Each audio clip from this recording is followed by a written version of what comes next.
The site of Las Vegas was the brainchild of Jay Marshall, and the Desert Magic Seminar was nurtured by Sly Deeney and Di Vernon and sponsored by Siegfried and Roy. Hi, I'm Mark Stevens. That's where the idea came from, and that's who started it, and that's who sponsored it to its great magical heights. 30 years ago, it was very strange going into Las Vegas from Wichita to the Aladdin Hotel for the first ever Desert Magic Seminar. At the first one, there were only 92 attendees.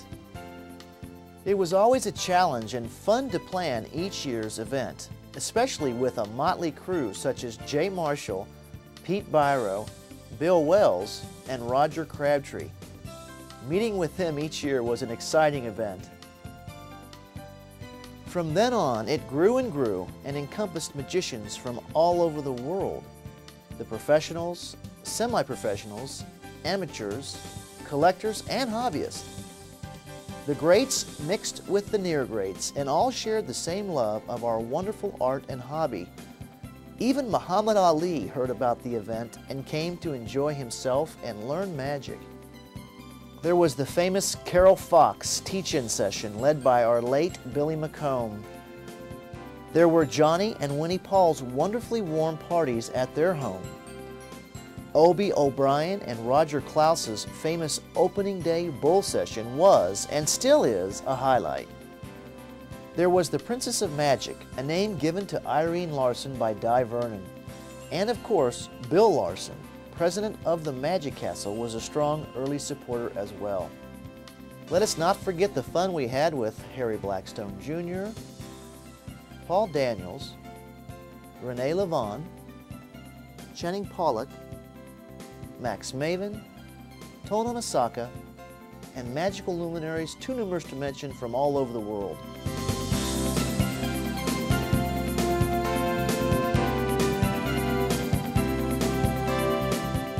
And who could forget the beautiful and capable Miss Lynette Chappelle, who handled all of Siegfried and Roy's social events, as well as assisted them on stage with their illusions. The ladies' event was always one of the highlights of the seminars, so much that even the boys wanted to attend, but couldn't. Especially the events titled A Date with Roy, and boy oh boy did Roy entertain the ladies. The home parties for them included the hat contest, where the most original hats won prizes, the male stripper, who caused Irene Larson to faint, the famous sexy showgirls who appeared and entertained. Even Di Vernon enjoyed those ladies. Talk about events for ladies, they have never been equaled at any magic convention, and probably never will.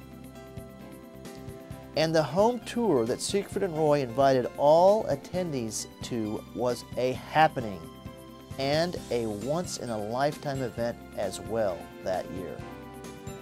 Siegfried and Roy's parties were indeed fun and unequaled, but there were wonderful opening night seminar parties, great memories.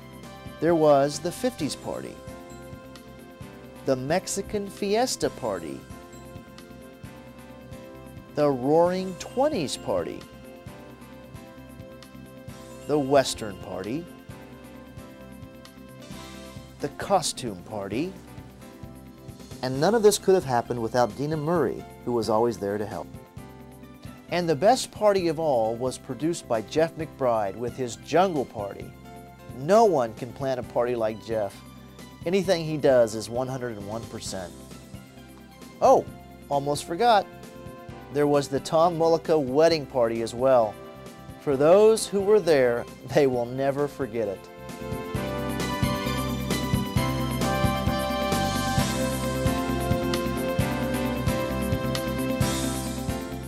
There are far too many names to mention in regards to 30 years of acts booked.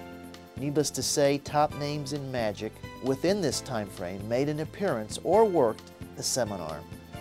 Rudy Kobe, Daryl, Brother John Hammond, Ken Brook, Gaetan Bloom, and yes, even David Copperfield made several appearances as well. The seminar was indeed the crossroads of the magic world as it traveled to many of the oases here in the desert. The Aladdin, Frontier, Tropicana, Mirage, Hacienda, Rio, Riviera, and Orleans hotels. The one act that we will always remember was the Russian act by Netya Koprenko. It took years to get him here, but indeed he came and won the coveted Siegfried and Roy $5,000 Top Act contest. And we don't forget the famous duo act by Hans Moretti and Helga.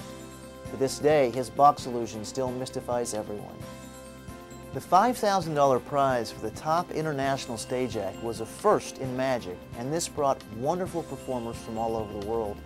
Siegfried and Roy also contributed the Sarmoti Award and another $5,000 as well for the most original and up-and-coming artist. Altogether, there was a $10,000 purse. If there was one thing that all of us were most proud of in our 30 years, it would be producing the first $10,000 close-up challenge for the world of magic. Yes, that's right. The seminar was the first magic event to ever offer the sum of this magnitude. Paul Gertner walked away with the top prize, and this opened up high-dollar prizes for many of the conventions to this day. This was the largest ever prize given strictly to a close-up performer. And we don't forget the famous duo competition called the Complete Conjure Challenge, where each performer had to be judged on their close-up and stage ability combined. Rocco walked away with the top honors that year. And then there were the different $5,000 competitions in different categories, including comedy, illusions, cards, impromptu, and the branches of our art were popularized. And not at all least is the involvement of Lance Burton and Dr. Nick St. Ern, who have provided incentives to all teen magicians with their annual teen contest. Lance is so unselfish with his time to propagate the teens in magic with all he does for them.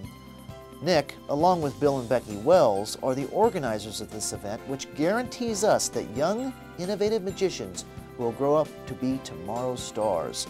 Lance may not be a Kentucky colonel, but he is sure a Kentucky gentleman.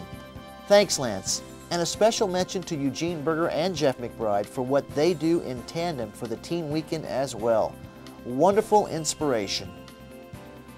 We thank Rich Block and Bob Rossi for continuing the tradition of the Desert Magic Seminar, which is now called the World Magic Seminar, and wish them many more years of success. Martha and Joe had the best seats in the house in this 30-year magical journey. It is impossible to capture 30 years of highlights in this short synopsis, but we've enjoyed bringing back at least some of the memories for all of you here. May Maja, the goddess of magic, smile on this event and on all of you forever.